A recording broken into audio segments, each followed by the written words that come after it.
Sa isang liblib na baryo sa paanan ng bundok, nakatira ang binatang si Tino. Isang ulilang magsasaka na tila sinusubok ng tadhana mula pa pagkabata. Ang kanilang kubo ay yari lamang sa kawayan at pawid, at sa bawat malakas na ulan ay tumutulo ang bubong na para bang umiiyak kasama niya. Lumaki si Tino sa hirap. Maaga siyang namulat sa realidad ng buhay, na ang sikap ay hindi laging sapat at ang kapalaran ay hindi pantay ang hatol sa lahat. Araw-araw, gigising siya bago sumikat ang araw upang magbungkal ng maliit nilang lupain. Ngunit kahit anong tiyaga ang gawin niya, tila mailap ang ani sa kanya. Ang lupang sinasaka niya ay tuyot at matigas, para bang matagal nang tinalikuran ng biyaya. Kung minsan, napapaupo na lamang siya sa gitna ng bukid, pinagmamasdan ang manipis na tanim na palay na hirap tumubo. Hanggang kailan kaya ganito? Mahina niyang bulong sa sarili isang umaga. Wala siyang ibang kasama sa buhay kundi ang lumang kalabaw na si Berto at ang alaala ng kanyang mga magulang. Namatay ang kanyang ama sa sakit at ang ina naman ay pumanaw sa pagod at gutom ilang taon na ang nakalipas. Mula noon, si Tino na ang bahala sa sarili. Sa baryo, kilala siya bilang masipag ngunit malas. May mga pagkakataong tinutulungan siya ng mga kapitbahay, ngunit karamihan ay abala rin sa kani-kanilang paghihirap. Isang hapon, habang pauwi si Tino mula sa bukid, napansin niyang halos wala ng laman ang kanyang sako ng bigas. Tinitigan niya ito ng matagal bago bumuntong hininga. "Kailangan ko nang magtipid," sabi niya. Pagdating sa kubo, nagsayang siya ng kaunting bigas at nilagyan ng asin ng tubig upang magkalasa. Tahimik siyang kumain habang ang hangin ay marahang humahaplos sa dingding ng kanilang bahay. Kinagabihan, habang nakahiga sa banig, hindi siya dalawin ng antok. Marami siyang iniisip, utang sa tindahan, paparating na tagtuyot, at ang unti-unting pag-asa na tila nauupos sa kanyang dibdib. Kinabukasan, mas maaga pa sa dati ay nagtungo siya sa bukid. Bitbit ang asarol, nagsimula siyang magbungkal sa isang bahagi ng lupa na matagal na niyang hindi nagagalaw. Habang ibinaba niya ang asarol sa matigas na lupa, may kakaiba siyang napansin. May maliit na bunton ng lupa sa gilid ng pilapil. Noong una, hindi niya ito pinansin. Akala niya ay karaniwang punso lamang ng langgam. Ngunit habang nagpapatuloy siya sa pagbubungkal, napansin niyang tila mas malaki ito kaysa sa karaniwan. Lumapit siya. Doon niya nakita ang makapal na hanay ng mga langgam na abalang-abala sa pagpasok at paglabas sa kanilang lungga. Ngunit may isang bagay na agad niyang napuna. Ang mga langgam ay tila kumikislap. Napakunot ang noo ni Tino. "Bakit parang may kinang?" bulong niya. Lumuhod siya upang mas mapagmasdan ang mga ito. Sa tama ng sikat ng araw, malinaw niyang nakita na ang katawan ng ilang langgam ay may bahid na tila ginto. Napailing siya. "Pagod lang to," sabi niya sa sarili. Tatayo na sana siya nang may mapansin siyang kakaiba.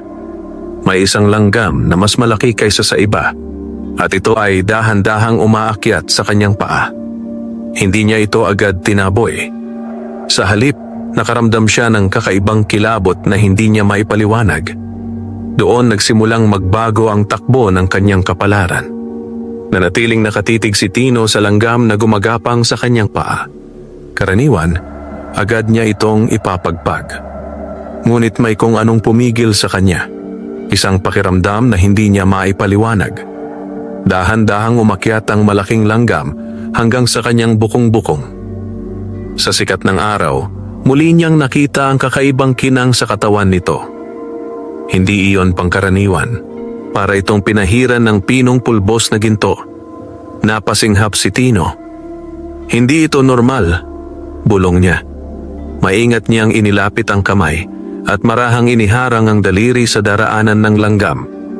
Sa halip na umiwas, huminto ang munting nilalang at tila tumingala sa kanya. Doon siya kinilabutan. Pakiramdam niya ay pinagmamasdan siya. Napailing siya upang itaboy ang kakaibang ideya. Guni-guni lang, sabi niya sa sarili. Ngunit sa mismong sandaling iyon, may maliit na bagay na nahulog mula sa bibig ng langgam at tumama sa kanyang balat. Isang butil. Agad niya itong pinulot. Napatitig siya. Ang hawak niya ay tila isang napakaliit na butil ng bigas, ngunit kumikislap ito na parang ginto. Napakunot ang noo ni Tino habang iniikot-ikot iyon sa pagitan ng kanyang mga daliri. Butil lang naman ito, mahina niyang sabi. Ngunit may kakaibang bigat ang munting bagay. Hindi ito tulad ng ordinaryong ipa o butil ng palay. Mas mabigat ito kaysa sa inaasahan niya. Muling gumalaw ang malaking langgam at bumaba sa kanyang paa, saka naglakad pabalik sa punso. Hindi na ito hinabol ni Tino. Sa halip, matagal siyang napatitig sa hawak na butil. Maya-maya, tumayo siya at inilagay iyon sa bulsa ng kanyang kupas na kamiseta. Nagpatuloy siya sa pagbubungkal, ngunit hindi na siya mapalagay. Paulit-ulit bumabalik sa isip niya ang nakita. Pagsapit ng tanghali, nagpahinga siya sa ilalim ng punong mangga. Doon niya muling inilabas ang munting butil. Sa liwanag ng araw, mas luminaw ang kakaibang kinang nito. Subukan ko nga, bulong niya. May naalala siyang lumang paniniwala ng kanyang ama, na kung minsan, ang mga kakaibang bagay sa bukid ay may dalang hiwaga. Bagamat hindi siya madaling maniwala sa pamahiin, wala namang mawawala kung susubukan. Maingat niyang kinagat ang butil. Bigla siyang napaatras. Matigas ito. Hindi parang bigas. Mabilis niyang inilabas sa bibig ang butil at napalunok. Haray, parang metal, sabi niya habang hinihipan ang ngipin. Ngayon ay sigurado na siya. Hindi ito ordinaryong butil. Agad niyang binalot ang bagay sa piraso ng lumang tela at itinago sa kanyang bulsa. Kinagabihan, matapos ang maghapong trabaho, nagtungo siya sa maliit na tindahan ni Aling Sela sa baryo upang bumili sana ng asin at kaunting tuyo. Ngunit bago pa siya makapagsalita, may ideyang sumagi sa isip niya. Lumapit siya sa lumang timbangan sa gilid ng tindahan. Aling Sela, mahina niyang tawag. Pwede po bang magpatimbang? Nagtaas ng kilay ang matanda ngunit tumango. Ineng, ano yan? Tahimik na inilabas ni Tino ang munting butil at inilapag sa timbangan. Sa una, parang walang nangyari. Ngunit maya-maya, dahan-dahang gumalaw pababa ang isang panig ng timbangan. Nanlaki ang mga mata ni Aling Sela. Ha? Ang liit niya na? Hindi nakapagsalita si Tino. Dahil sa unang pagkakataon sa maraming taon, may kakaibang pag-asa na sumibol sa kanyang dibdib. At hindi pa niya alam, ito pa lamang ang simula. Hindi makatulog si Tino ng gabing iyon. Paulit-ulit niyang iniikot sa palad ang munting butil habang nakahiga sa kanyang banig. Sa liwanag ng gasera, lalo itong kumikislap, tila babuhay at may sariling lihim na gustong ibunyag. Hindi na siya mapakali. Bumangon siya. Lumabas ng kubo. Tahimik ang baryo. Tanging huni ng kuliglig at banayad na ihip ng hangin ang maririnig. Ngunit sa dibdib ni Tino, malakas ang pintig ng kaba at pananabik. Babalikan ko bukas, bulong niya sa sarili. Ngunit alam niyang hindi siya makapaghihintay. Kinuha niya ang kanyang lumang lampara at agad naglakad pabalik sa bukid kahit gabi na. Habang papalapit siya sa pilapil, napansin niyang tila mas malamig ang hangin sa bahaging iyon ng lupa. Ang mga dahon ng damo ay bahagyang gumagalaw kahit halos wala namang hangin. Tumigil siya sa tapat ng punso. Sa dilim ng gabi, mas kapansin-pansin ang kakaibang kinang. Nanlaki ang kanyang mga mata. Ang buong punso ng langgam ay tila may bahid ng ginintuang liwanag. Mahina ngunit malinaw. Diyos ko, mahina niyang sabi. Lumuhod siya. Tahimik. Maingat. Pinagmasdan niya ang hanay ng mga langgam. Ngayon ay mas malinaw, Hindi lang isa ang may kinang. Marami sa kanila ang may bahid na parang ginto sa katawan. At sa gitna ng punso, may mas malaking butas. Napakunot ang noo ni Tino. Hindi niya ito napansin kanina. Ang butas ay mas malalim kaysa sa karaniwang lungga ng langgam. Para itong maliit na lagusan na papaloob sa lupa. Biglang may gumalaw sa loob. Dahan-dahang lumabas ang malaking langgam na nakita niya kanina. Ngunit ngayong gabi, mas kapansin-pansin ang anyo nito. Mas malaki. Mas matingkad ang kinang. At sa bibig nito, may dala na naman itong kumikislap na butil. Napigil ang hininga ni Tino. Hindi siya gumalaw. Hindi rin siya kumurap. Ang malaking langgam ay lumapit sa gilid ng punso at marahang ibinaba ang butil sa lupa, tila sinasadyang ipakita. Parang iniaalok. Napatingin si Tino sa paligid. Walang ibang tao. Dahan-dahan siyang nagabot ng kamay. Huminto ang langgam. Hindi umatras. Hindi umatake. Tahimik lang itong nakatingin sa kanya. Maingat niyang pinulot ang butil. Mas mabigat ito kaysa sa nauna. Mas maliwanag ang kinang. At sa mismong sandaling iyon, gumalaw ang lupa sa ilalim ng punso. Napaatras si Tino. May mahina ngunit malinaw na ugong mula sa ilalim ng lupa. Parang may matagal nang natutulog na bagay na unti-unting nagigising. Lumakas ang tibok ng dibdib niya. Gusto niyang tumakbo. Pero may kung anong puwersa ang pumipigil sa kanya. Muling gumalaw ang malaking langgam.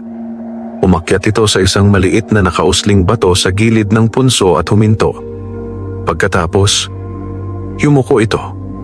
Parang nagbibigay galang. Nanlamig ang batok ni Tino. Dahil sa unang pagkakataon, malinaw sa kanyang isip. Hindi ordinaryong mga langgam ang kanyang kaharap. At ang punso sa harap niya, may itinatagong hiwaga na kayang magbago ng kanyang kapalaran. Hindi agad nakagalaw si Tino. Nakatitig lamang siya sa malaking langgam na tila nagbibigay galang sa ibabaw ng maliit na bato. Ang lampara sa kanyang kamay ay bahagyang nanginginig kasabay ng panginginig ng kanyang mga daliri. Hindi na ito basta guni-guni. May kung anong hindi maipaliwanag na nangyayari sa kanyang harapan. Dahan-dahang bumuntong hininga si Tino at pilit pinakalma ang sarili. Marami na siyang pinagdaanan sa buhay, ngunit ngayon lamang siya nakaramdam ng ganitong uri ng kaba. Hindi takot, kundi tila paanyaya sa isang lihim na matagal nang naghihintay. Muli niyang tiningnan ang butil sa kanyang palad. Dalawa na ngayon ang hawak niya. Parehong kumikislap. Parehong mabigat para sa kanilang laki. Kung ano ka man, mahina niyang bulong sa malaking langgam. Hindi kita sasaktan. Hindi gumalaw ang langgam. Ngunit may kakaibang nangyari. Unti-unting naghiwa-hiwalay ang hanay ng maliliit na langgam sa paligid ng punso na para bang nagbibigay daan.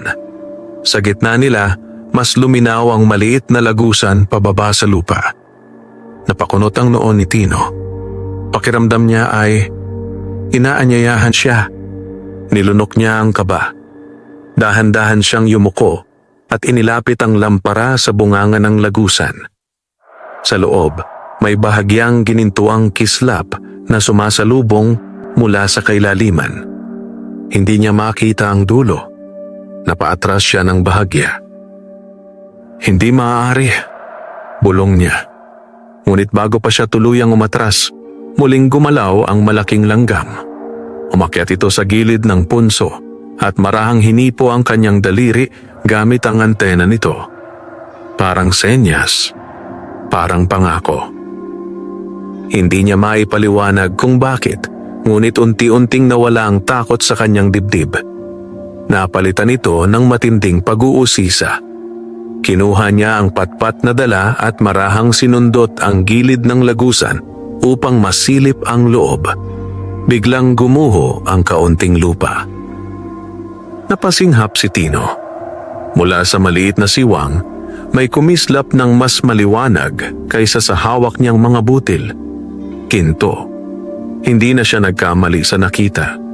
Sa loob ng punso, may maliliit na piraso na tila purong ginto na nakabaon sa lupa. Napaatras siya at napaupo sa damuhan. Umiikot ang kanyang paningin. Kung panaginip man ito, ayaw na niyang magising. Ngunit kasabay ng pag-asa, may malamig na babalaring bumalot sa kanyang dibdib. Naalala niya ang mga kwento ng matatanda sa baryo na ang mga kayamanang galing sa lupa ay may bantay. Dahan-dahan niyang ibinalik ang tingin sa malaking langgam. Tahimik itong nakatingin sa kanya. Nagbabantay. Biglang naunawaan ni Tino ang isang bagay. Ang punso ay hindi simpleng lungga. Ito ay isang lihim na imbakan. At ang mga langgam, ang mga bantay ng kayamanang hindi dapat abusuhin. Mahigpit niyang isinara ang palad sa hawak na mga butil. Sa unang pagkakataon sa maraming taon, may pag-asang sumibol sa puso niya. Ngunit kasabay nito, may tanong na hindi niya maiwasang isipin. Ano ang kapalit? Magdamag na gising si Tino. Hindi niya makalimutan ang nakita sa loob ng punso. Ang ginintuang kislap na tila nagmumula sa kailaliman ng lupa. Ang dalawang butil na hawak niya ay nakapatong sa lumang mesa sa gilid ng kanyang banig at paminsan-minsan ay nasisinagan ng ilaw ng gasera. Hindi iyon panaginip. Paulit-ulit niya iyong pinatutunayan sa sarili. Pagsapit ng madaling araw, nagpasya siyang subukan ang isang bagay na matagal nang gumugulo sa isip niya. Kung tunay ngang mahalaga ang mga butil, may halaga kaya ito sa mga tao? Maaga siyang nagbihis at maingat na binalot ang isa sa mga butil sa piraso ng tela. Ang isa naman ay itinago niya sa isang maliit na lata na nakabaon sa sulok ng kanyang kubo. Ayaw niyang maging padalos-dalos. Tahimik siyang naglakad patungo sa poblasyon, kung saan naroon ang maliit na pawn shop at tindahan ng alahas na minsan na niyang nadaanan ngunit hindi kailanman pinasok. Habang naglalakad, mabigat ang kanyang dibdib. Hindi dahil sa takot, kundi dahil sa pag-asang matagal nang nawala sa kanya. Pagdating sa tindahan, sandali muna siyang nag-atubili sa labas. Marumi ang kanyang tsinelas, kupas ang damit, at halatang halata ang kanyang kahirapan. Ngunit huminga siya ng malalim at pumasok. Sumalubong sa kanya ang matandang may-ari na si Mang Ruperto, isang kilalang mag-aalahas sa kanilang bayan. "Oh, iho, anong maipaglilingkod ko?"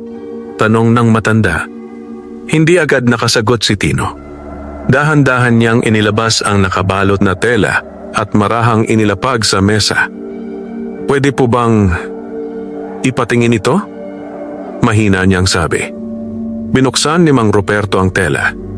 Sa sandaling makita niya ang munting butil, biglang nagbago ang kanyang mukha. Napatayo siya. Nilapit ang maliit na lente. Tumingin muli. At saka tumingin kay Tino na may halong pagtataka. "Saan mo ito nakuha?" tanong niya, mababa ang boses. Kinabahan si Tino. "Napulot ko lang po sa bukid," sagot niya ng maingat. Matagal na tumahimik ang matanda.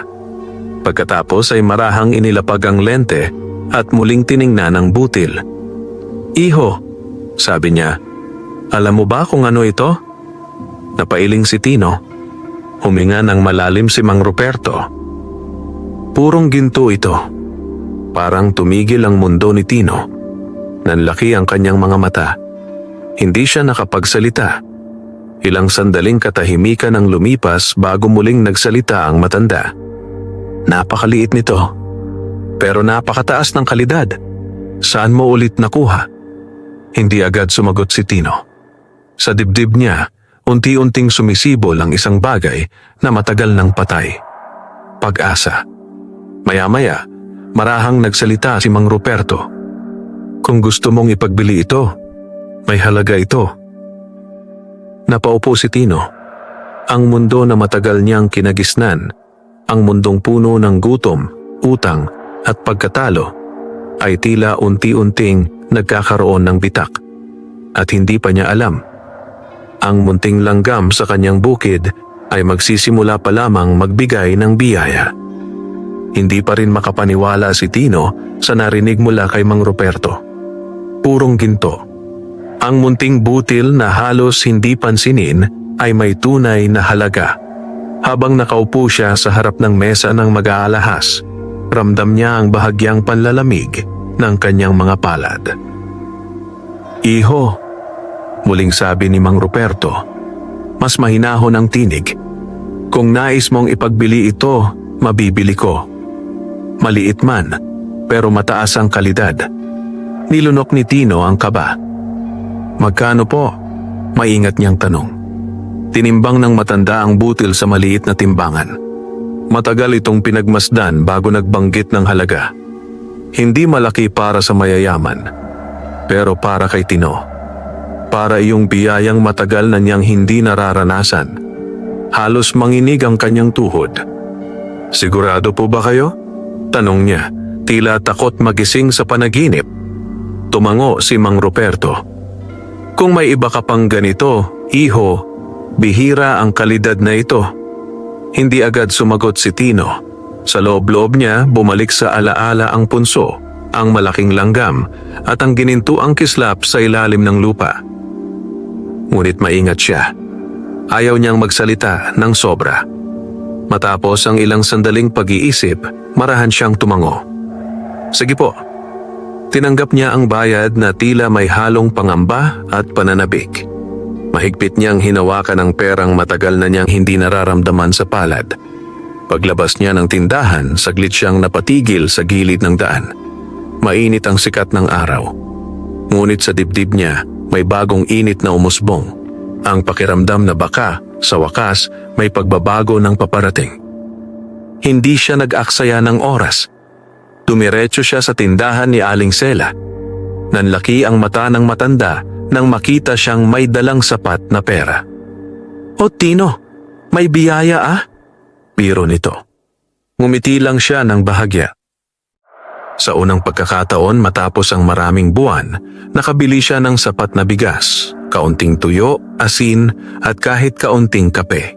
Hindi marangya, pero sapat para hindi sila magutom ni Berto sa mga susunod na araw. Habang pauwi siya sa kubo, mas magaan ang kanyang hakbang. Ngunit hindi niya napansin. May isang pares ng matang nakamasid sa kanya mula sa di kalayuan.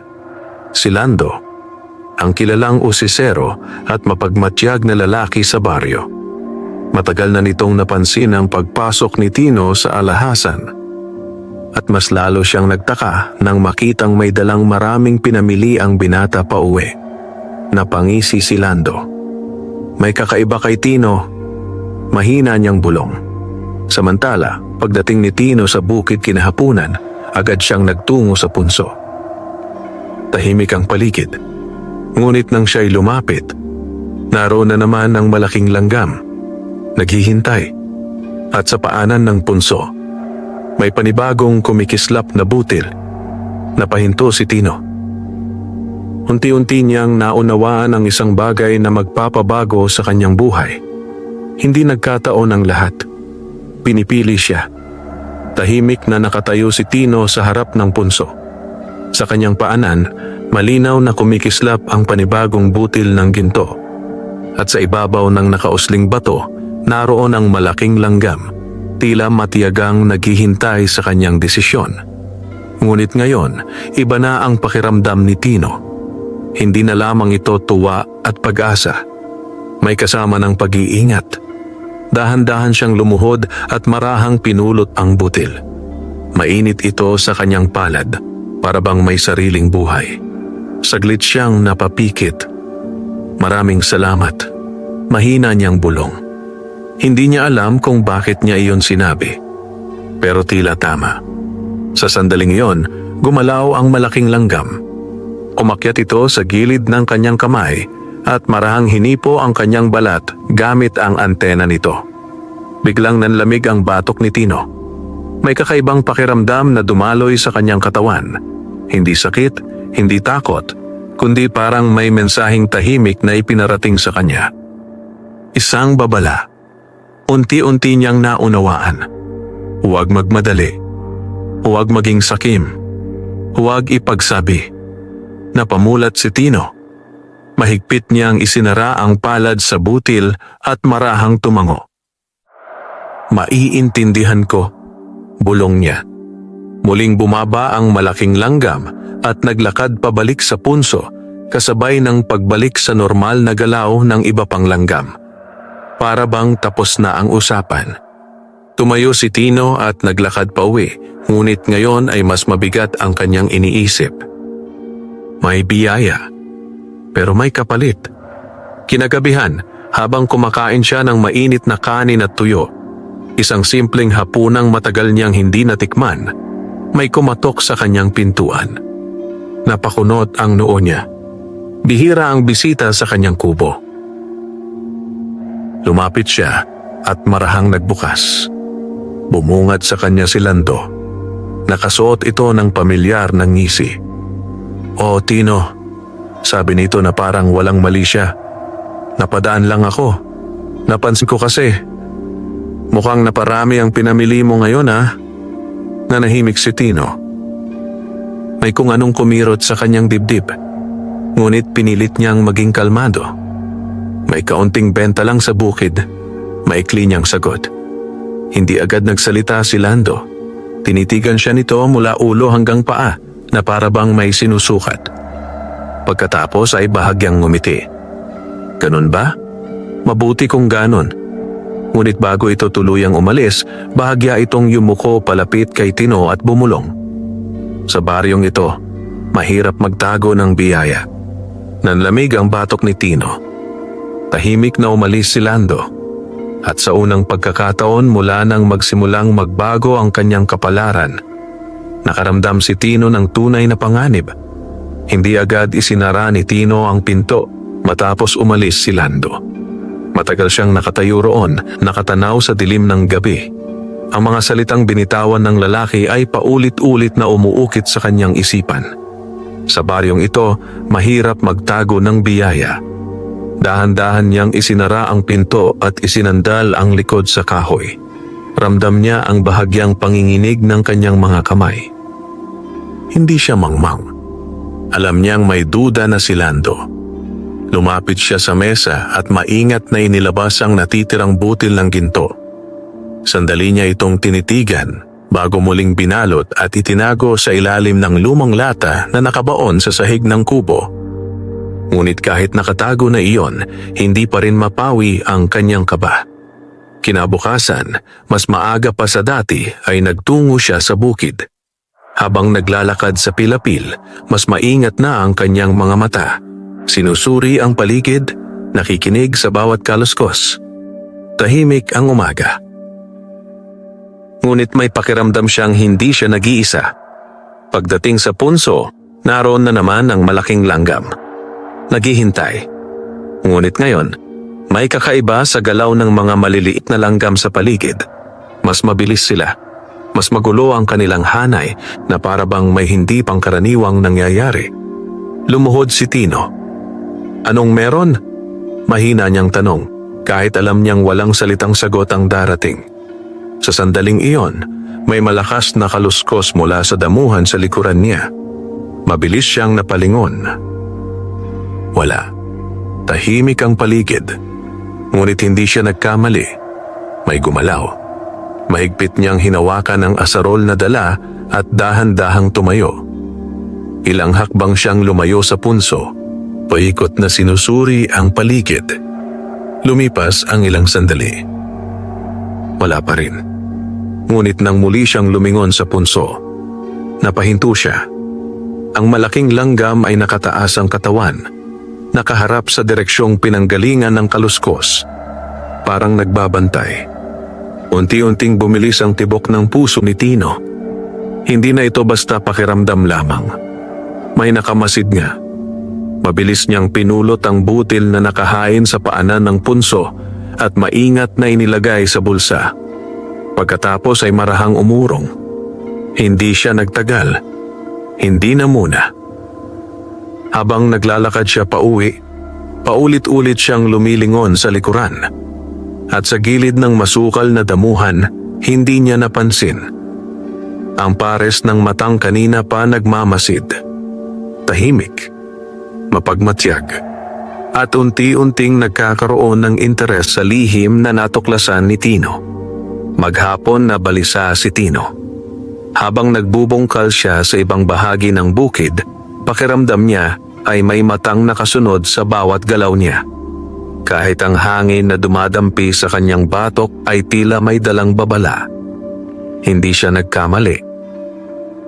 Pagsapit ng hapon, habang pauwi siya sakay ang pagod na si Berto sa gilid ng pilapil, napansin niya ang bakas ng mga yabag malapit sa punso. Hindi iyon kanya. Hindi rin iyon bakas ng karaniwang magsasaka sa baryo. Huminto si Tino. Dahan-dahan siyang lumuhod upang masuri ang lupa. Sariwa pa ang mga yapak at malinaw na may taong nagpunta roon. Kamakailan lamang. Nanikip ang kanyang dibdib. Agad niyang binalingan ang punso. Tahimik ang mga langgam. Ngunit may kakaibang ayos ang kanilang galaw. Mas dikit-dikit ang hanay na parabang mas nagbabantay kaysa dati. At ang malaking langgam, nakapwesto sa tuktok ng bato, nakaharap sa direksyong tinutukoy ng mga yapak. Napabuntong hininga si Tino. Huli na! Mahina niyang bulong. Kinagabihan, habang siya ay nagsasaing sa kubo, muling may kumatok sa kanyang pinto. Mas malakas ngayon. Mas tiyak. Alam na niya kung sino. Dahan-dahan siyang lumapit at nagbukas. Si Lando nga. Ngunit hindi na ito ang palangiting Lando na dumalaw kagabi. Mas matalim ang tingin nito ngayon. Mas mapanuri. Tino, sabi nito, tila kaswal ngunit may laman ang tinig. Napadaan ako sa bukid mo kanina. Hindi sumagot si Tino. Tahimik lang siyang nakatingin. Ngumisi si Lando. May kakaiba roon. Nanatiling kalmado ang mukha ni Tino kahit bumibilis ang tibok ng kanyang puso. Talaga? Maikli niyang sagot. Lumapit ng bahagya si Lando. Alam mo, patuloy nito, matagal na akong nakatira sa baryong ito at kabisado ko ang galaw ng lupa. Saglit itong tumigil, saka marahang bumulong. May nakita akong punso na kumikislap. Nalamig ang batok ni Tino. Tahimik ang ilang segundo sa pagitan nila. Pagkatapos ay tuwid na tumingin si Tino sa mata ni Lando. Maraming punso sa bukid, mahinahon niyang sabi. Ngunit hindi umatras si Lando. Sa halip, lalo itong ngumiti, ang ngising may halong kasakiman. Ganun ba? Sabi nito. Kung wala lang pala, baka pwede akong bumalik doon bukas. Doon na tuluyang tumigas ang panga ni Tino. Sa unang pagkakataon mula nang magsimula ang lahat, malinaw na sa kanya. Hindi lang kayamanan ang kanyang natuklasan, kundi isang lihim na maaari ring magdala ng kapahamakan. Tahimik na nagkatinginan ang dalawang lalaki sa pintuan ng kubo. At sa gabing iyon, alam ni Tino, kailangan na niyang pumili kung paano niya poprotektahan ang biyayang ipinagkatiwala sa kanya. Hindi agad umalis si Lando. Nanatili itong nakatayo sa harap ng kubo, ang mga matay tila nag-uukit ng lihim mula kay Tino. Mabigat ang hangin sa pagitan nila, puno ng pagdududa at tahimik na hamon. Ngunit hindi nagpatalo si Tino. Nanatili siyang kalmado sa labas kahit sa loob ng dibdib niya ay malakas ang pintig ng kaba. Alam niyang isang maling galaw lamang ay maaaring mawala ang lahat. Sa wakas, bahagyang tumawa si Lando. Isang tunog na walang init. Sige, Tino, sabi nito. Magkikita pa tayo. Pagkatapos ay tumalikod ito at naglakad palayo sa dilim. Ngunit hindi gumaan ang pakiramdam ni Tino. Sa halip, lalo lamang itong bumigat. Maingat niyang isinara ang pinto at naupo sa gilid ng mesa. Matagal siyang nakayuko, nakatitig sa sahig na kawayan ng kanyang kubo. Hindi na sapat ang manahimik. Hindi na sapat ang umasa. Kung pababayaan niya ito, tiyak na babalikan ni Lando ang punso. At kapag nangyari iyon, hindi lang ang kayamanan ang mawawala. Maaaring pati ang biyaya. Huminga ng malalim si Tino at tumayo. Kinuha niya ang maliit na lata na nakabaon sa sahig at inilabas ang natitirang butil ng ginto. Ilang sandali niya itong pinagmamasdan. Hindi ako pwedeng maging sakim, mahina niyang sabi. Naalala niya ang pakiramdam noong hinipo siya ng malaking langgam. Ang tahimik na babala, ang paalalang huwag abusuhin ng biyaya. Unti-unti, nabuo ang kanyang pasya. Kinabukasan, bago pa sumikat ang araw, nagtungo siya sa bukid. Tahimik ang paligid. Ang hamog ay nakapatong pa sa mga dahon ng palay. Paglapit niya sa punso, naroon na naman ang malaking langgam nakapwesto sa ibabaw ng bato na parabang alam na darating siya. Lumuhod si Tino. Marahan niyang inilapag sa paanan ng punso ang isa sa mga butil ng ginto, ang hindi pa niya nagagamit. "Hindi ko kayo lolokohin," bulong niya. "Kukuha lang ako kung ano ang kailangan." Tahimik ang ilang sandali. Pagkatapos, gumalaw ang malaking langgam. Dahan-dahan itong bumaba at hinipo ang butil gamit ang antena nito. Sandali itong tumigil sa kamarahang itinulak ang butil palapit kay Tino.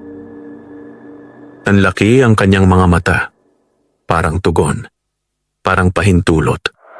Kasabay nito, napansin niya ang isa pang kumikislap na butil na unti-unting inilalabas ng mga langgam mula sa loob ng punso. Mas maliwanag. Mas buo. Napabuntong hininga si Tino. Ngayon ay malinaw na sa kanya. Ang biyaya ay hindi basta kinukuha. Ito ay ipinagkakaloob sa marunong rumespeto. Mahigpit niyang hinawakan ang bagong butil at tumayo. Ngunit sa gilid ng kanyang paningin, may gumalaw sa malayong damuhan. Isang anino. At kahit hindi niya pa nakikita ng malinaw, alam na niya kung sino ang nagbabantay mula sa dilim. Hindi pa tapos ang laban. Hindi na nagkunwari si Tino. Habang pauwi siya mula sa punso, ramdam na ramdam niya ang matang nakasunod sa kanyang likuran. Mabagal ang kanyang lakad, ngunit alerto ang bawat himaymay ng kanyang katawan. Pagdating sa kubo, hindi siya agad pumasok. Sa halip, umupo siya sa bangkong kawayan sa labas at kunwari nag-ayos ng tali ni Berto. Ngunit ang totoo, naghihintay siya. At hindi siya naghintay ng matagal. Mula sa likod ng punong santol sa gilid ng bakuran, dahan-dahang lumitaw si Lando. Umisi ito. "Matulis ka rin pala, Tino," sabi nito. Hindi nagulat si Tino. Tumingin lang siya ng tuwid sa lalaki. "Matagal ka nang sumusunod," mahinahon niyang sagot. Lumapit si Lando. Ang mga mata'y kumikislap, hindi ng hiwaga, kundi ng kasakiman. "Diretsuhin na natin," sabi nito. "Anong meron sa punso?" Tahimik si Tino. Hindi siya nagmadali sumagot. Sa loob-loob niya, muling bumalik ang pakiramdam noong hinipo siya ng malaking langgam, ang tahimik na babala, ang paalalang huwag ipagsabi. Huminga siya ng malalim. "Wala kang dapat pakialaman doon," matatag niyang sabi. Sandaling tumigas ang mukha ni Lando. Pagkatapos ay tumawa ito. Ngunit walang saya sa tunog. "Ganun ba?" sabi nito. "Kasi kung wala lang, bakit parang binabantayan mo?" Hindi sumagot si Tino. Mas lalo lamang tumalim ang tingin ni Lando. "Alam mo," patuloy nito, mas mababa ang boses, "marami na akong nakitang tulad mo. Biglang may pera, biglang may biyaya." Lumapit pa ito ng isang hakbang. "Pero tandaan mo, ang kayamanang tinatago, mas lalong hinahabol." Mahigpit ang panga ni Tino, ngunit hindi siya umatras. Sa halip, tuwid siyang tumayo. "Lando," mahinahon ngunit matigas niyang sabi, "kung ano man ang iniisip mo, mali ka." Tahimik ang ilang segundo. Pagkatapos ay napangisi si Lando, isang ngising nagbabanta. "Sige," sabi nito. "Tingnan na lang natin." Tumalikod ito at naglakad palayo. Ngunit bago tuluyang mawala sa paningin, lumingon ito at nagsabi, "Bukas, babalikan ko ang bukid mo." Naiwang nakatayo si Tino sa bakuran. Mabigat ang dibdib. Ngayon ay sigurado na siya. Darating ang araw na susubukin ang kanyang katapatan at ang lihim ng mahiwagang langgam. At sa pagkakataong iyon, maaaring hindi na sapat ang tahimik na pag-iingat. Hindi na mapakali si Tino buong maghapon. Habang nagkukumpuni siya ng sirang bahagi ng bakod, paulit-ulit bumabalik sa isip niya ang sinabi ni Lando. Hindi yon basta banta. Kilala niya ang lalaki. Kapag may pinupuntirya, hindi ito titigil hanggat hindi nakukuha ang gusto. Pagsapit ng dapit hapon, nagpasya si Tino. Hindi niya hihintayin ng bukas. Kinuha niya ang kanyang lumang itak at ang gasera sa katahimik na nagtungo sa bukid habang papalubog ang araw. Mabagal ang kanyang hakbang, ngunit buo ang pasya. Pagdating sa punso, naroon na naman ang malaking langgam. Nakaharap ito sa direksyon ng daraanan, tila alam na may paparating na panganib. Lumuhod si Tino. "May babalik dito mamaya," mahina niyang sabi. "Hindi kita pababayaan." Hindi siya umasa ng sagot. Ngunit gaya ng dati, gumalaw ang malaking langgam at marahang hinipo ang lupa gamit ang mga antena nito. Unti-unti, nagbago ang kilos ng mga langgam sa paligid. Mas mabilis, mas organisado, mas parang handang lumaban. Nanlamig ang batok ni Tino. Pakiramdam niya ay hindi lamang siya ang nagbabantay ngayong gabi. Umupo siya sa lilim ng punong mangga, ilang dipa mula sa punso. Pinatay niya ang ilaw ng gasera upang hindi mahalata ang kanyang presensya. Tahimik ang gabi. Lumalim ang dilim at lumipas ang mga oras. Hanggang may mahinang kaluskos mula sa pilapil. Unti-unting tumalim ang mga mata ni Tino. May aninong gumagalaw sa pagitan ng damuhan. Dahan-dahan, maingat, at hindi nagtagal, luminaw ang anyo. Si Lando, may dala itong pala. Mahigpit na kumuyom ang kamay ni Tino sa hawak na itak. Tahimik siyang nanatili sa pwesto, pinapanood ang bawat galaw ng lalaki. Lumapit si Lando sa punso, palingalinga sa paligid. Nang matiyak nitong walang tao, itinaas nito ang pala. Ngunit bago pa ito makapaghukay, biglang kumilos ang lupa sa paligid ng punso. Napaatras si Lando. Mula sa mga siwang ng lupa, sabay-sabay na lumabas ang daan-daang langgam, mas marami kaysa sa nakita ni Tino noon. At sa gitna nila, ang malaking langgam, nakataas ang katawan, tila isang tunay na bantay. Nanlaki ang mata ni Lando. "Ano to?" bulong niya. Hindi pa siya nakakahuma nang biglang nagkagulo ang lupa sa paanan niya.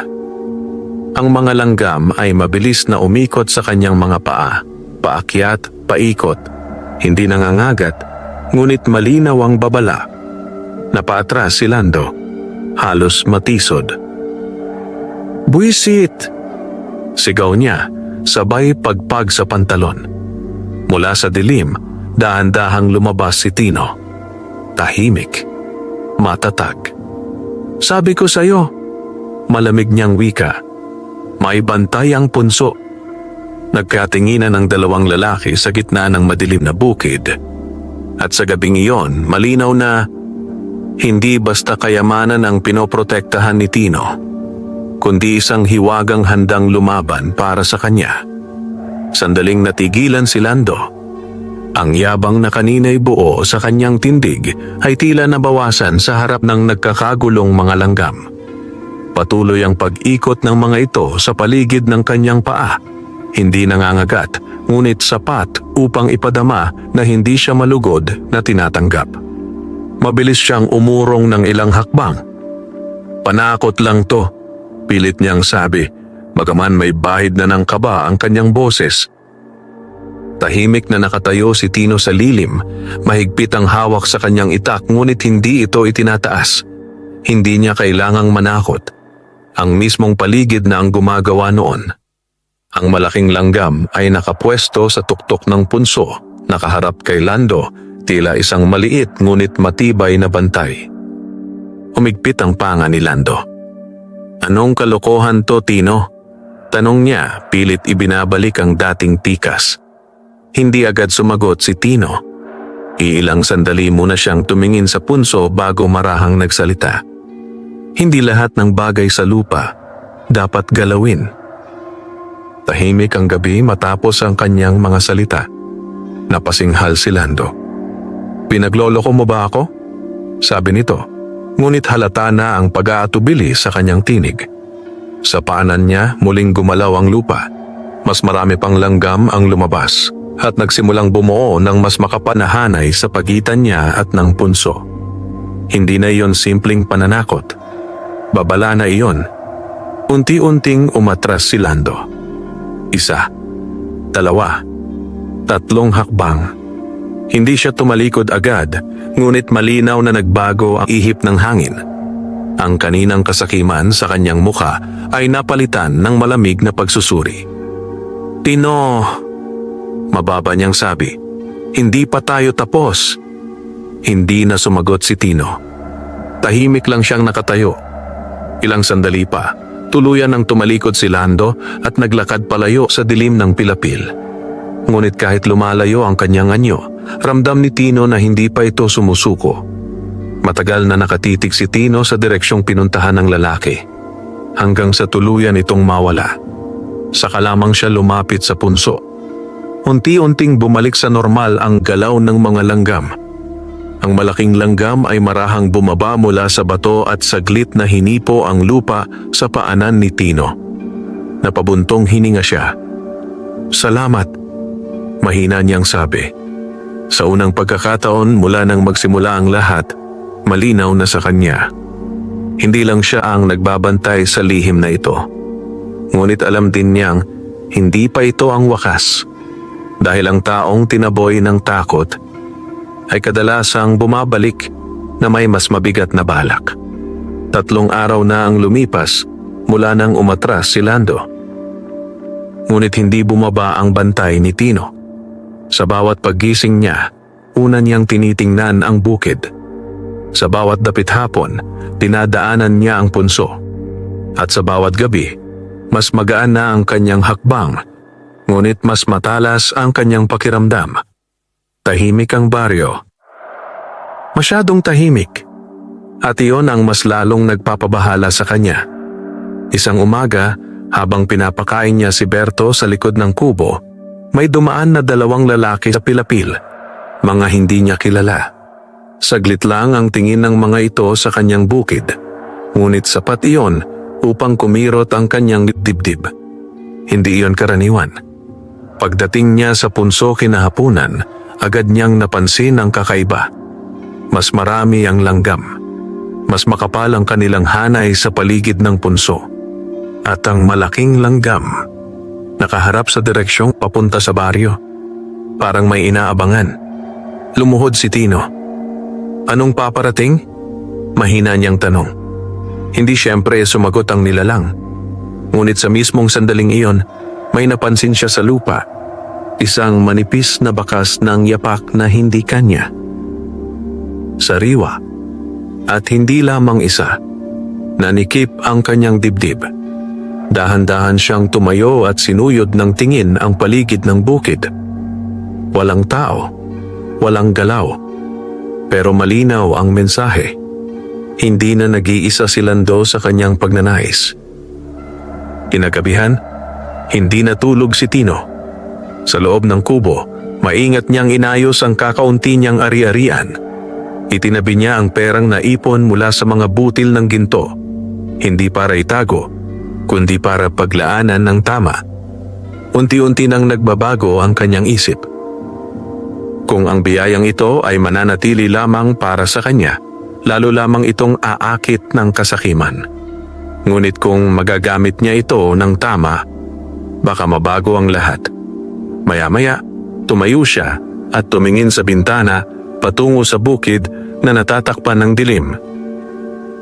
Mahina siyang nagsalita. Hindi ko hahayaang masayang ang tiwalang ibinigay ninyo. Sa labas, bahagyang gumalaw ang damuhan sa direksyon ng punso. Tila ba may nakarinig? At sa gabing iyon, habang ang iba ay natutulog sa katahimikan ng baryo, si Tino ay nagsimulang maghanda. Hindi lamang para protektahan ang lihim, kundi para gamitin ang biyaya sa paraang hindi niya kailanman naisip noon. Pagsikat ng araw, ibang Tino ang bumangon mula sa banig. Hindi na ang dating binatang sunod lamang sa agos ng hirap, kundi isang lalaking may malinaw ng pasya. Matagal siyang nakaupo sa gilid ng kubo habang pinagmamasdan ang kanyang maliit na bukid. Ang hamog ay kumikislap sa mga dahon ng palay at sa di kalayuan ay tahimik na nakatayo ang punso ng mga langgam. Doon nagsimula ang lahat. At ngayon, doon din magsisimula ang pagbabago. Hindi na siya nag-aksaya ng oras. Bitbit ang maliit na supot ng naipong pera mula sa mga butil ng ginto. Nagtungo siya sa bayan. Ngunit hindi tulad ng una, hindi na siya nag-atubili sa pagpasok sa mga tindahan. Alam na niya ang gagawin. Una siyang dumiretso sa tindahan ng binhi. "Magandang umaga, Tino." Bati ng tindero na ngayoy mas magiliw ang tono. "Mukhang may balak ka ah." Tumango si Tino. "Oo, kailangan ko ng mas matibay na binhi ng palay at kaunting pataba." Nagtaas ng kilay ang tindero ngunit agad ding ngumiti. Hindi na tulad noon na utang ang hinihingi ni Tino. Ngayon, bayad na agad. Matapos noon, dumaan siya sa pandayan upang ipaayos ang lumang araro. Sumunod ang pagbili ng bagong lubid para kay Berto at ilang gamit sa bukid na matagal na niyang ipinagpapaliban. Hindi marangya, pero sapat para magsimulang magbago ang takbo ng kanyang ani. Pagsapit ng tanghali, pauwi siya sa bukid na mas mabigat ang dala, ngunit mas magaan ang dibdib. Pagdating niya sa punso, hindi siya dumiretso sa kubo. Sa halip, lumuhod siya sa harap ng mga langgam. Nakahanda na naman ang malaking langgam sa ibabaw ng bato, tila sinusubaybayan ang kanyang pagbabalik. Maingat na inilabas ni Tino ang isang maliit na butil ng kanin mula sa kanyang supot at marahang inilapag malapit sa punso. "Hindi lang ako kukuha," mahina niyang sabi.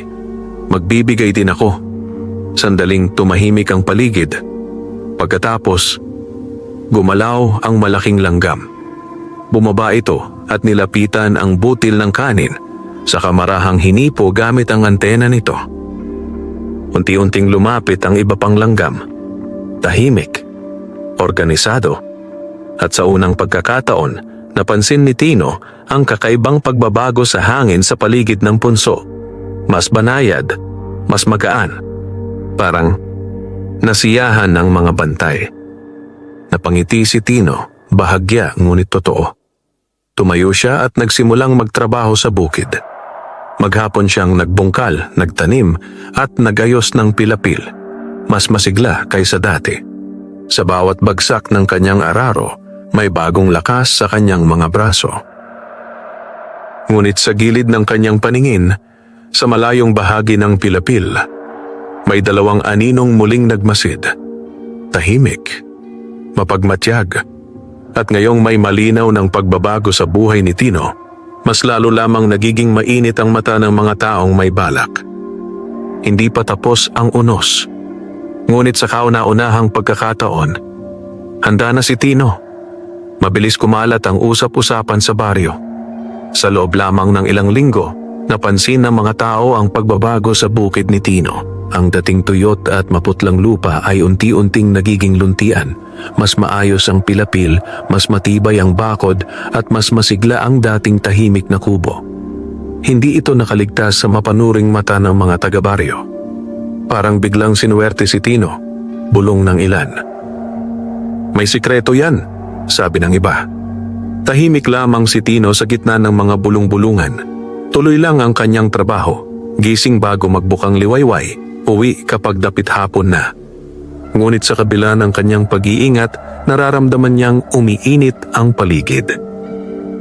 Isang hapon, habang nagdidilig siya sa bagong tanim na palay, napansin niyang may mga yabag muli malapit sa hangganan ng kanyang lupa.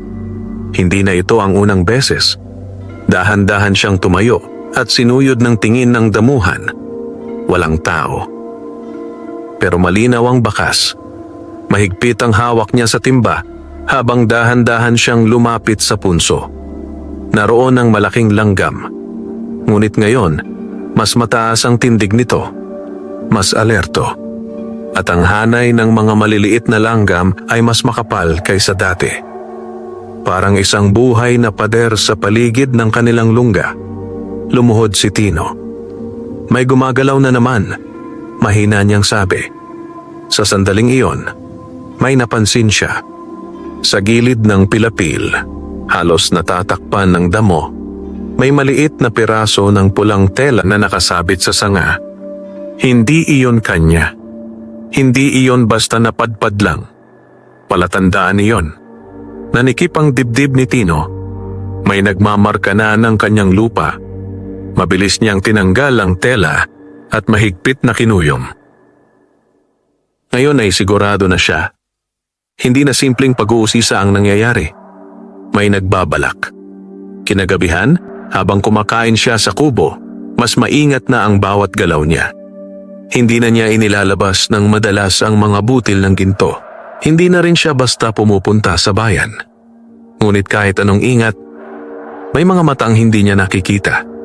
Sa kabilang dulo ng baryo, sa loob ng madilim na kamalig, tahimik na nag-uusap si Lando at ang dalawang lalaking matagal nang nagmamasid sa bukid ni Tino. Nakita niyo na? Tanong ni Lando, mababa ang boses. Tumango ang isa. May kakaiba talaga sa punso. Dahan-dahang napangisi si Lando. Bukas ng gabi, sabi niya, tatapusin na natin ang misteryo ni Tino. Sa malayo, sa gitna ng tahimik na bukid, bahagyang gumalaw ang lupa sa paligid ng punso. Tila may nakaramdam sa paparating na panganib. At sa pagkakataong ito, mas mabigat ang unos na paparating. Mabigat ang pakiramdam ni Tino buong araw. Hindi niya may paliwanag, ngunit mula paggising pa lamang niya ay may malamig ng kutob na nakadikit sa kanyang dibdib. Masyadong tahimik ang paligid, masyadong payapa ang hangin. At sa karanasan niya nitong mga nakaraang linggo, alam niyang ang ganitong katahimikan ay madalas sinusundan ng gulo. Pagsapit ng dapit hapon, hindi na siya umuwi agad. Sa halip, nagtungo siya sa punso at doon naghintay sa lilim ng punong mangga gaya ng ginawa niya noon. Ngunit ngayon, mas handa siya. Nasa tabi ang kanyang itak at patay ang ilaw ng gasera. Hindi siya nagkamali. Lumalim ang gabi at dumating ang kaluskos. Isaya, 2, 3 anino ang dahan-dahang lumitaw sa pilapil. Nanikip ang panga ni Tino. Si Lando, kasama ang 2 lalaki. May dala silang pala at sako. Tahimik na lumapit ang 3 sa punso, palinga-linga sa paligid. Ngunit hindi nila napansin ang matang nagmamasid mula sa dilim. "Oh, eto na yon," bulong ni Lando. "Bilisan nyo." Itinaas ng isa ang pala. Ngunit bago pa ito bumagsak, biglang umuga ang lupa. Napahinto ang 3. "Hoy, naramdaman mo yon?" sabi ng isang lalaki. Hindi pa sila nakakahuma nang sabay-sabay na kumilos ang paligid ng punso. Mula sa lupa, sa masiwang, sa ilalim ng damuhan, lumabas ang napakaraming langgam. Mas marami kaysa dati. Mas mabilis. Mas organisado. Parang isang alon na buhay. Napaatras ang 2 kasama ni Lando. "Lando, parang hindi to normal." Huli na. Sa gitna ng nagkakagulong mga langgam, lumitaw ang malaking langgam. Nakataas ang katawan, tila isang maliit ngunit mabagsik na bantay. Sa dilim, Kumikislap ang katawan nito. Doon na lumabas si Tino mula sa lilim. Tahimik. Matatag. Sabi ko sa'yo, malamig niyang wika. Huwag mong galawin ang punso. Nagkatinginan ang tatlong lalaki. Sa unang pagkakataon, may bahid ng tunay na pag-aalinlangan sa mukha ni Lando. Ngunit hindi pa rin ito umatras. Panakot lang to. Sigaw niya, pilit matapang. Muli niyang inangat ang pala. At sa sandaling iyon, biglang kumapal ang kumpol ng mga langgam sa kanyang paanan. Mabilis na umikot sa kanyang sapatos at pantalon. Hindi sila nangangagat. Pero malinaw ang babala. Napamura si Lando at napaatras. Ang dalawang kasama niya ay tuluyan ng umurong. Lando, tama na to. Mahigpit ang panga ni Lando habang nakatitig kay Tino. Tahimik ang ilang segundo. Pagkatapos, mabagal siyang umatras. 1, 2, 3 hakbang. Hindi pa tapos to. Malamig niyang sabi bago tuluyang tumalikod. Mabilis na naglaho sa dilim ang tatlo. Matagal na nakatayo si Tino sa bukid. Unti-unting bumalik sa normalang galaw ng mga langgam. Ang malaking langgam ay marahang bumaba sa bato, tila muling nagbabantay. Napabuntong hininga si Tino. Alam niyang nanalo siya ngayong gabi. Pero alam din niyang ang mga taong tinaboy ng hiwaga ay kadalasang bumabalik na may mas mabigat na galit. At ang susunod na pagbalik, mga tao ay nagkakaroon ng pag-asa sa buhay. Hindi naging payapa ang baryo matapos ang gabing iyon. Pagamat walang hayagang nagsasalita, kumalat ang bulong-bulungan. May nakakita raw ng 3 lalaking nagmamadaling umalis sa bukid ni Tino. May nagsabing tila may kung anong gumalaw sa lupa. May iba namang nagkunwaring walang alam. Pero mas tumatagal ang tingin sa bukid ni Tino kapag napapadaan. Tahimik lang si Tino. Mas lalo niyang hinigpitan ang pag-iingat. Ngunit sa kabilang dulo ng baryo, hindi katahimikan ang namayani. Sa loob ng madilim na kamalig ni Lando, mabigat ang hangin. Galit ang nangingibabaw. Pinahiya niya tayo, mariing sabi ng isa sa mga kasama. Tahimik si Lando, ngunit mahigpit ang kanyang panga. Ang mga mata niya ay hindi na lamang mapanuri. May halong matinding pagnanasa. Hindi na simpleng usisa. Kasakiman na. Hindi lang basta punso yon, mababa niyang sabi. May tinatago si Tino. Lumapit ang isa. Anong gagawin natin? Matagal na tumahimik si Lando bago sumagot. Kung hindi natin makuha sa hukay, dahan-dahan niyang sabi, sa ibang paraan natin kukunin. Samantala, sa bukid, abala si Tino sa pag-aayos ng pilapil nang mapansin niya ang isang batang lalaki na nagmamadaling papalapit. Hingal na hingal ito. Kuya Tino! Tawag ng bata. Tumayo si Tino. Anong nangyari? Huminga ng malalim ang bata. May mga taong nagtatanong tungkol sa iyo sa baryo. Kay Lando daw sila nakikitang kasama. Nanikip ang dibdib ni Tino. Tahimik siyang tumingin sa malayo, sa direksyon ng baryo. Unti-unti nang lumilinaw ang plano ng mga kalaban. Hindi na lang ang punso ang target. Siya na. Pagdating niya sa punso kinahapunan, agad niyang napansin ang kakaibang kilos ng mga langgam. Mas mabilis, mas alerto, at ang malaking langgam ay nakaharap sa direksyon ng kanyang kubo. Hindi sa pilapil. Nanlamig ang batok ni Tino. Ako na ang pakay nila. Mahina niyang sabi. Sa unang pagkakataon mula nang magsimula ang lahat, malinaw na sa kanya. Ang tunay na laban ay hindi na lang tungkol sa kayamanan, kundi sa kung hanggang saan niya kayang ipaglaban ang tiwalang ipinagkaloob sa kanya at sa papalapit na unos. Mga tao ay maaaring may kailangan siyang isakripisyo.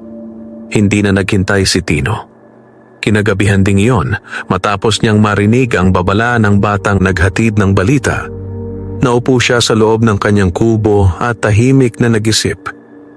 Sa labas, maririnig ang banayad na huni ng kuliglig, ngunit sa kanyang dibdib, parang may unos na umiikot. Hindi na sapat ang magbantay lamang. Kung magpapatuloy ang kasakiman ni Lando, darating ang araw na hindi na kayang pigilan ng mga langgam ang gulo. At kapag nangyari iyon, maaaring madamay ang buong baryo. Ayaw iyon ni Tino. Mahigpit niyang hinawakan ang maliit na supot ng mga butil ng ginto. Matagal niya itong tinitigan. Pagkatapos ay dahan-dahan siyang tumayo. Bago pa sumikat ang araw kinabukasan, nagtungo siya sa punso. Tahimik ang paligid. Ngunit gaya ng dati, naroon ang malaking langgam, tila naghihintay. Lumuhod si Tino. May kailangan akong gawin, mahina niyang sabi. Maingat niyang inilabas ang kalahati ng naipon niyang butil ng ginto at marahang inilapag sa paanan ng punso. Sandaling tumahimik ang paligid. Pagkatapos, unti-unting lumapit ang malaking langgam. Hinipon nito ang mga butil. Saglit, tahimik, at sa unang pagkakataon, napansin ni Tino ang kakaibang pagbabago sa lupa sa paligid. Parang bahagyang umaliwalas ang hangin at ang galaw ng mga langgam ay naging mas banayad. Parang pag-unawa, napabuntong hininga si Tino. Hindi ko hahayaang maging dahilan ito ng gulo, bulong niya. Tumayo siya at tumingin sa malawak niyang bukid, ang lupang unti-unti nang bumabangon kasabay ng kanyang kapalaran. At doon nabuo ang kanyang pasya. Sa mga sumunod na araw, tahimik siyang kumilos. Hindi niya ipinagyabang, hindi niya ipinaalam. Ngunit isa-isa niyang inayos ang mga bagay na matagal nang kulang sa baryo. Ipinagawa ang sirang poso sa gilid ng daan, tumulong sa pagbili ng binhi para sa ilang kapwa magsasaka, at nagpaayos ng bahagi ng pilapil na matagal ng problema ng komunidad. Hindi alam ng karamihan kung saan galing ang tulong, pero napansin nila ang pagbabago. At kasabay ng unti-unting pagbuti ng baryo, unti-unti ring nagbago ang ihip ng hangin sa paligid ni Tino. Ngunit sa kabilang dulo ng nayon may isang lalaking lalo lamang nagdilim ang loob. Si Lando. Mahigpit ang kanyang kamao habang pinagmamasdan ang mga pagbabagong hindi niya maunawaan. May tinatago ka pa rin, Tino? Mababa niyang bulong.